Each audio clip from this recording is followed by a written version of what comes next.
Welcome to Adventures in TV Land. This video will be slightly different from my typical format, but we have stopped off in Nashville, Tennessee to visit the Johnny Cash Museum. Alright, you see here the hours posted Mondays through Sundays, 9 a.m. to 7 p.m. And there's another little sign under there that says, "What would Johnny do?" Here on the door of the museum is the Johnny Cash Museum logo right there. Johnny Cash Museum, Nashville, Tennessee. And at the time of the recording of this video, masks were required for entry into the museum. Masks provided if needed and no outside food or drink permitted. And here we have a portrait of the man in black himself, Johnny Cash, right next to the restrooms. There's the man in black's famous saying, "Hello, I'm Johnny Cash." And here we have among other items, the amp on which Hey Porter, Folsom Prison Blues, I Walk the Line, and other songs were recorded on, along with Johnny Cash's very first professional guitar from 1955.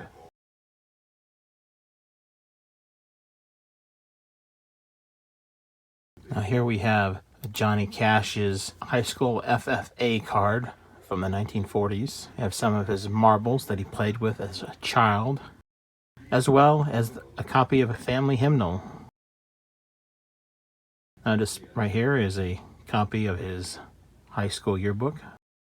This display is all about Johnny Cash and serving in the Air Force. He served as a Morse code intercept operator, intercepting and transcribing transmissions sent from the Soviets.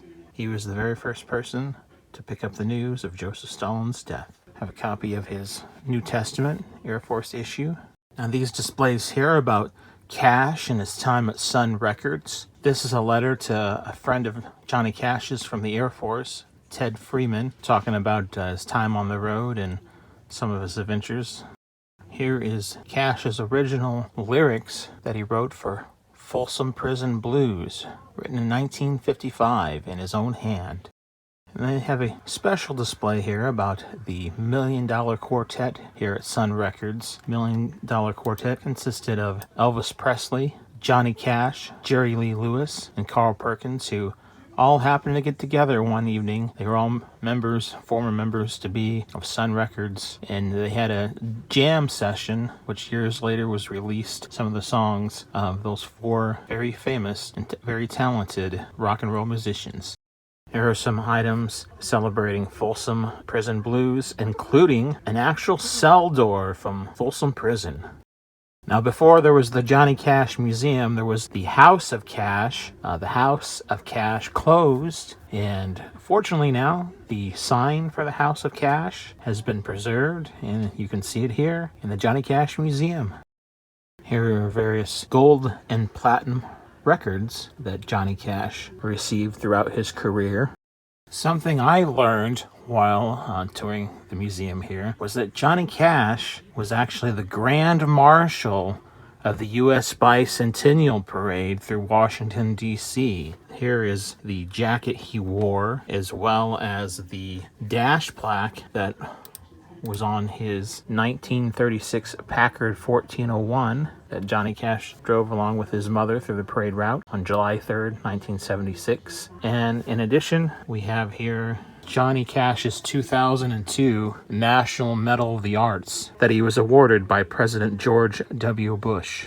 All right, we have here a wall of all of Johnny Cash's album covers, or at least, I don't know if it's all of them, but most of them from his career. And then the other side of the wall are the actual albums themselves spread out along there. It's pretty cool to see. And then here we have some Johnny Cash performance posters from various performances in different places.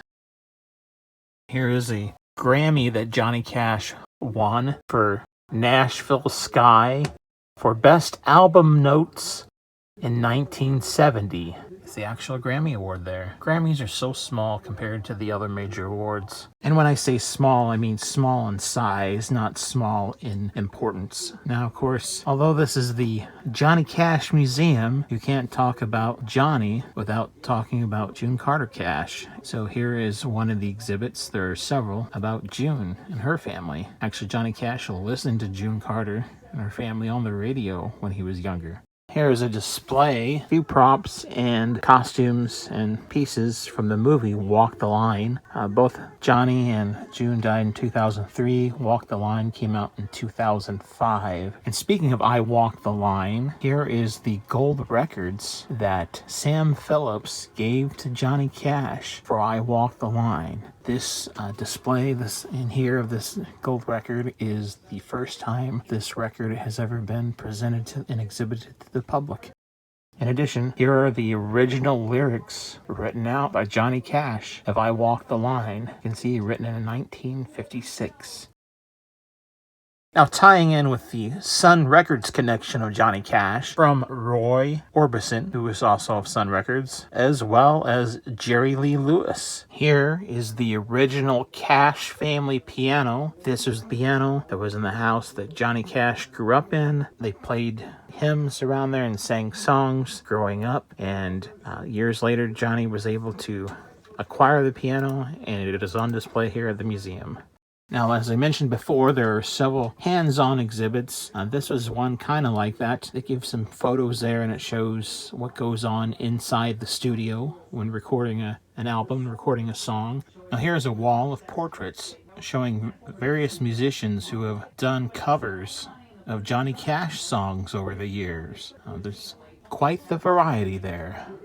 Quite the variety. And on this part of the museum was album covers of a different sort. It is an exhibit that shows how the art of an album cover comes together and the various pictures that were taken and along the way until the final photo was selected and chosen to be the album cover.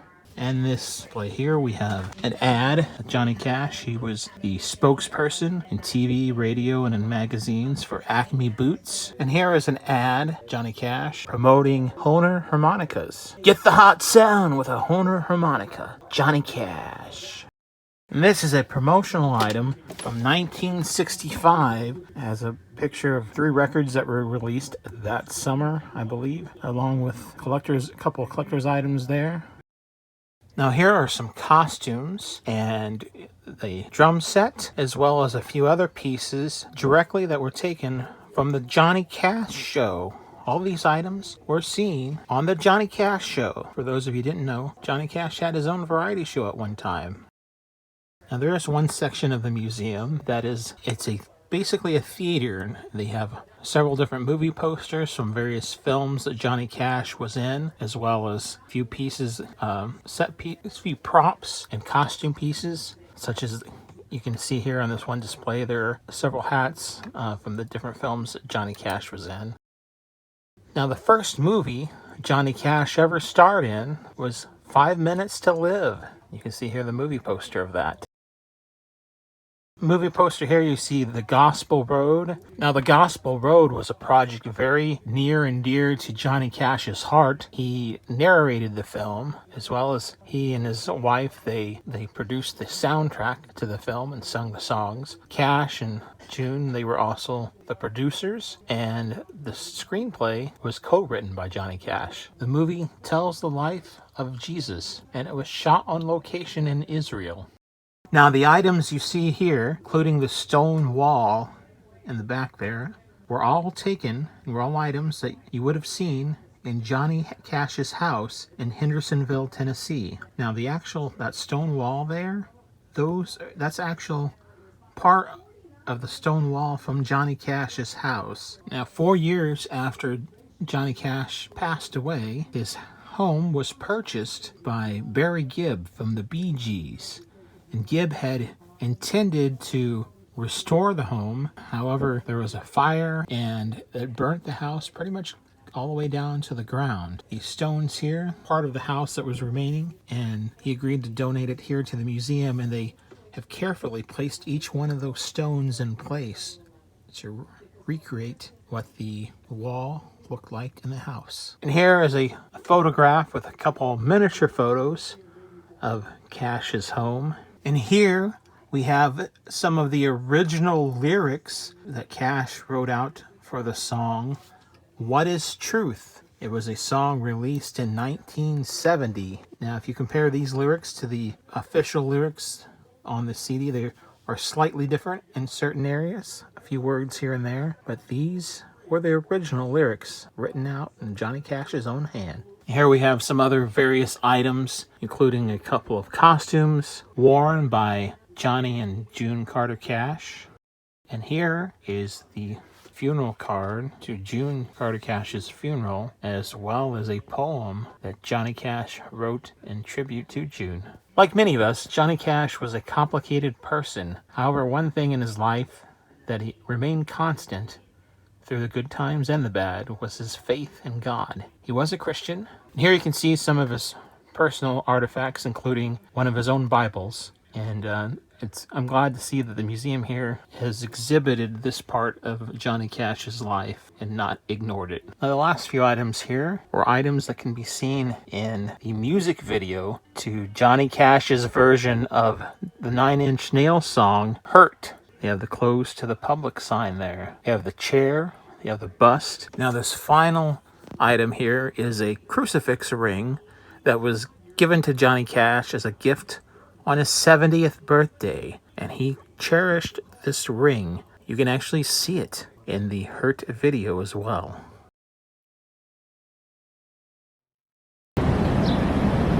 Here is the back of the museum. Back in the parking lot section.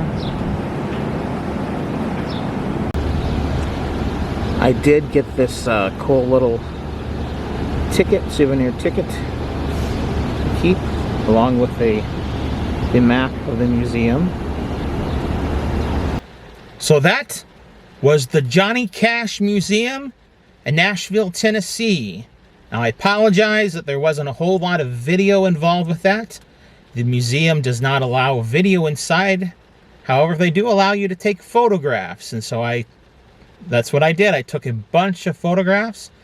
I just took a snippet of what is actually there. There's a lot more that is there inside the museum. And with that, we have now come to another end of our adventure. That's another adventure in TV land that has been wrapped up. I hope you've enjoyed this video. Thank you for watching. If you've liked this video, hit that like button. If you've disliked, hit the dislike button. Subscribe to my channel for further content and ring that bell for email notifications. And if there's some place that you would like to see me visit, or you have a suggestion about a future video or whatnot, just leave a comment in the comment section. And you can now support Adventures in TV Land by going to buymeacoffee.com and making a donation. You can make a one-time donation for as low as $1 if you so choose, or you could become a monthly supporter if you would like to do that as well. Until next time, that's a wrap.